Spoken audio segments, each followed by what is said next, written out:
The world can take everything from you, your job, your peace, your certainty.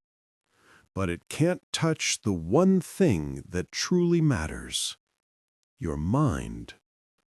Because power was never about control over the world.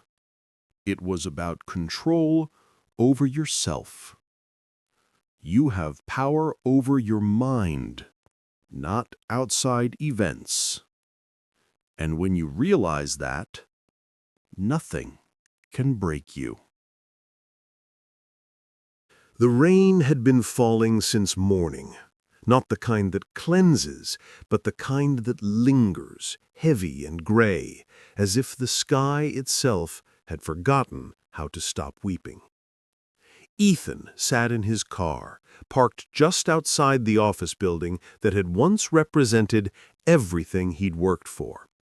The company logo gleamed faintly through the drizzle.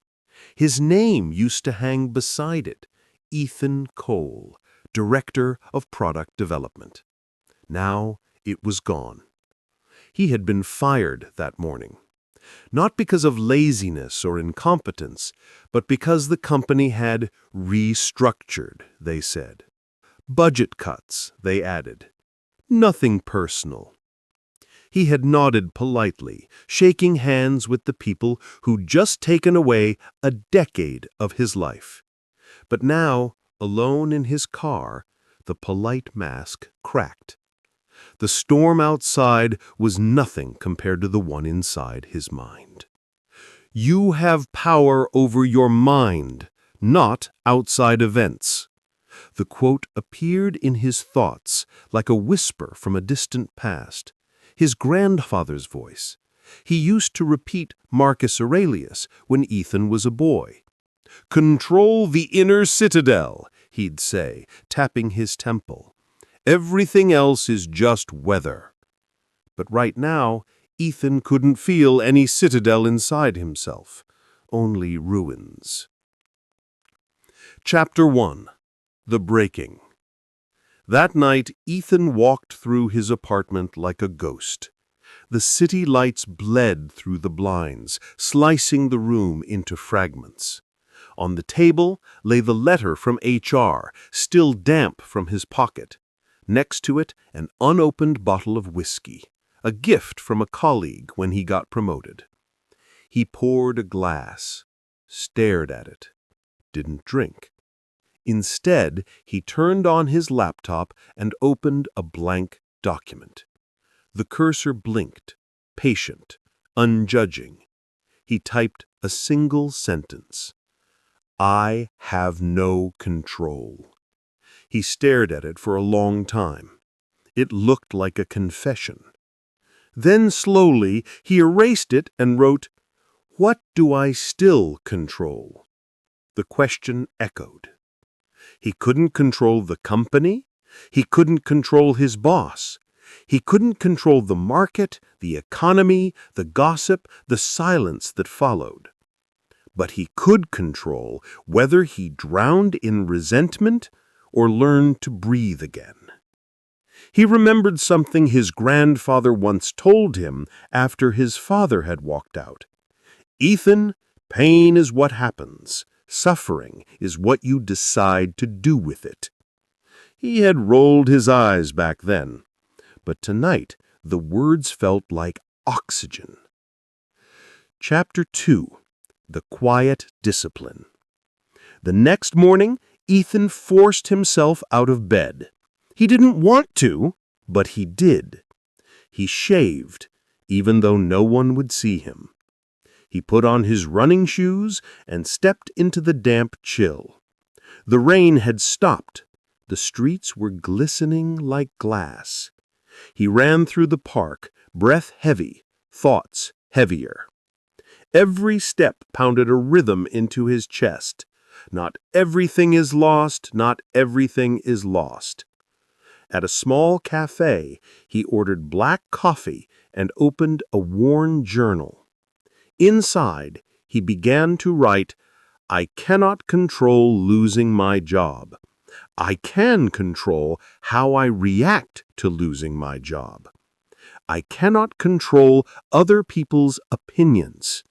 I can control whether I let them define me. I cannot control what tomorrow brings. I can control what I do today. By the time he finished, something had shifted. Not much, but enough to make him feel awake. Chapter 3.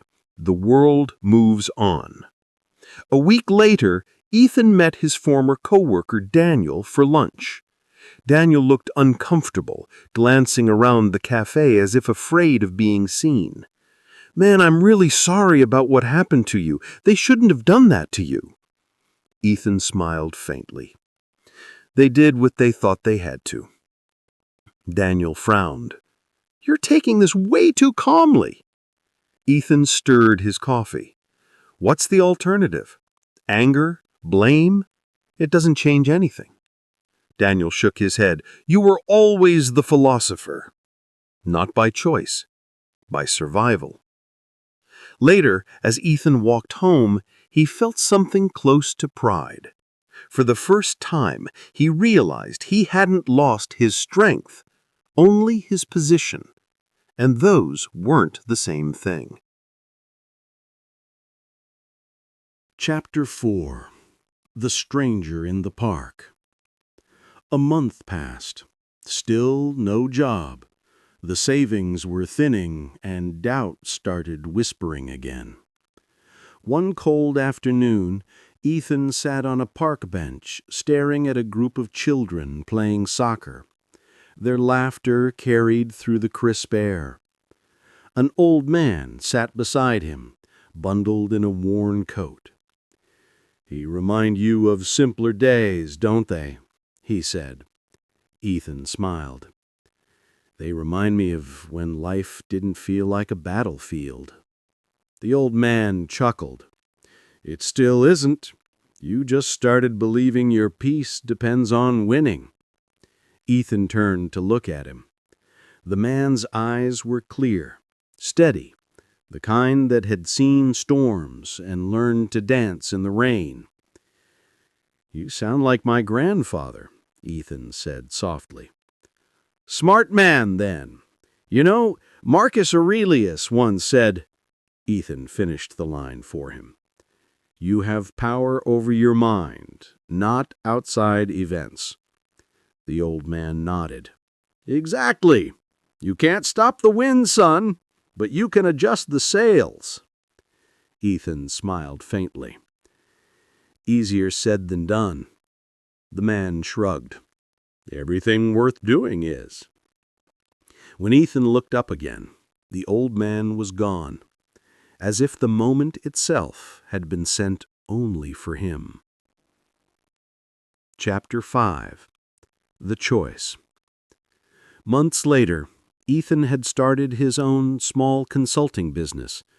Not glamorous, not stable, but his. The clients came slowly.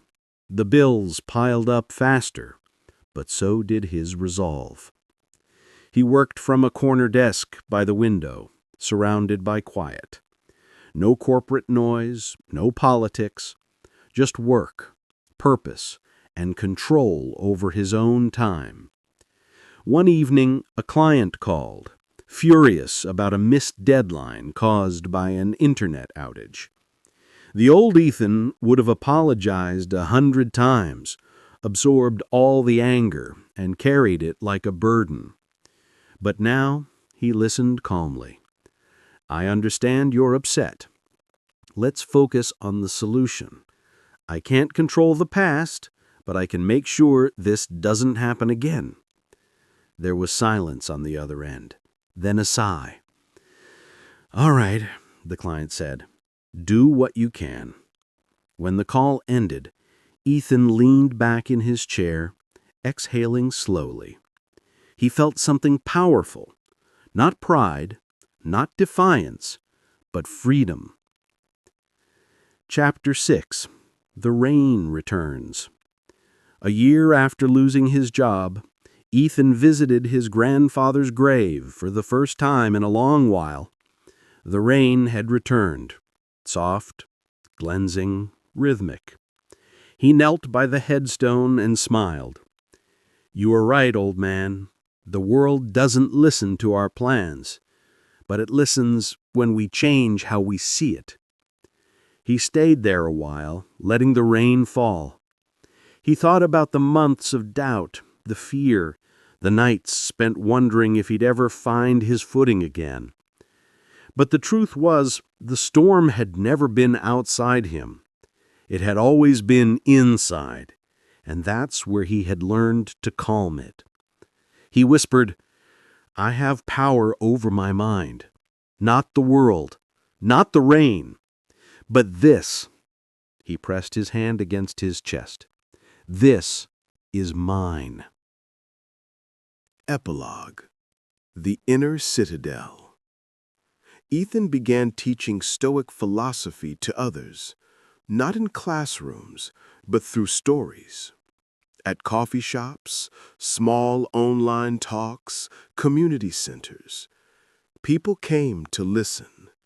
The anxious, the broken, the lost, all searching for that same unshakable peace. He would begin every talk the same way. We spend our lives trying to control the weather, when all we ever needed was to build shelter within. Then he would tell his story about the rain, the job, the anger, the calm, the old man in the park.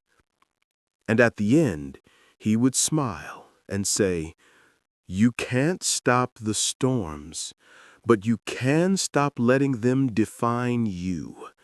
That's where strength begins." Years later, when asked what changed his life, Ethan never mentioned the job he lost. He mentioned the day he realized he still controlled his mind. He had learned that peace wasn't found in the absence of problems, but in the mastery of response. That true strength was silent, calm, and invisible. The kind that doesn't shout, but endures.